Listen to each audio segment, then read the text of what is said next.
Samantala may spam text pa rin natatanggap ang ilang registered SIM users sa Lipa, Batangas. Habang sa Pangasinan naman nahuli kamang pananakit ng isang lalaki sa isang batang 10 taong gulang. Ang mainit na balita hatid ni Jasmine Gabriel Galban ng GMA Regional TV 1 North Central Luzon. Pasugod na lumapit sa dalawang batang isang lalaki sa Umingan, Pangasinan.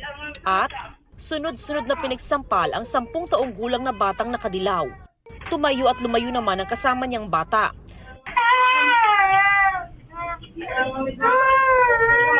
Sa tindi ng sinapit, dumugo ang tenga ng bata.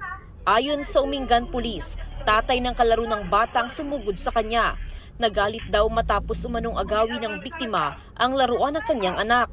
Desidido ang pamilya ng biktima na kasuhan siya ng child abuse. Wala pang pahayag ang lalaki.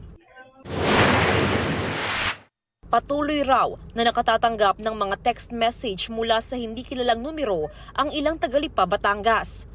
Tulad ni Nonoy na kahit ipinaregister na ang number, may mga natatanggap pa rin na mga umano'y spam text. Buwan niya nanalo sa Gayong Kape, 780,000. Yun. Ay di, wow, pero ako, wala naman tayo nyata yan. Di naman tayo naghuhulog ng balat. Ipinasa ang SIM Registration Act sa pag-asang matigil na ang pagpapadala ng mapanlinlang na text message. Pero napansin ng digital network advocate na Digital Pinoys na tila lumala pa raw ang spam text.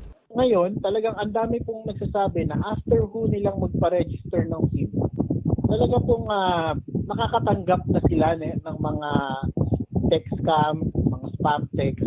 And at the same time, kahit po yung ating mga internet-based messaging platforms, pinapasukan na rin ng mga scammers, no? Hindi pa naman daw kailangang amyendahan ng batas ayon sa grupo. Ang dapat daw gawin, mas mahigpit na enforcement. Dapat magkaroon din ng audit doon sa naging performance ng batas. Ano ba yung pwede pang i-improve ng ating mga ahensya doon sa implementasyon at kung makita na sapat naman yung batas, kung kulang sa teknolohiya na meron sila, kung kulang sila sa manpower na meron sila. Sinisikap kunin ng GMA Regional TV Balitang Southern Tagalog ang pahayag ng National Telecommunications Commission tungkol dito. Ang payo ng mga eksperto, huwag basta maniwala sa mapang-akit na text message. Mula sa GMA Regional TV 1 North Central Luzon, Jasmine Gabriel Galban, nagbabalita para sa GMA Integrated News. Kapuso, para sa mga maiinit na balita, mag-subscribe sa GMA Integrated News sa YouTube. Sa mga kapuso naman abroad, subaybayan nyo kami sa GMA Pinoy TV at sa www.gmanews.tv.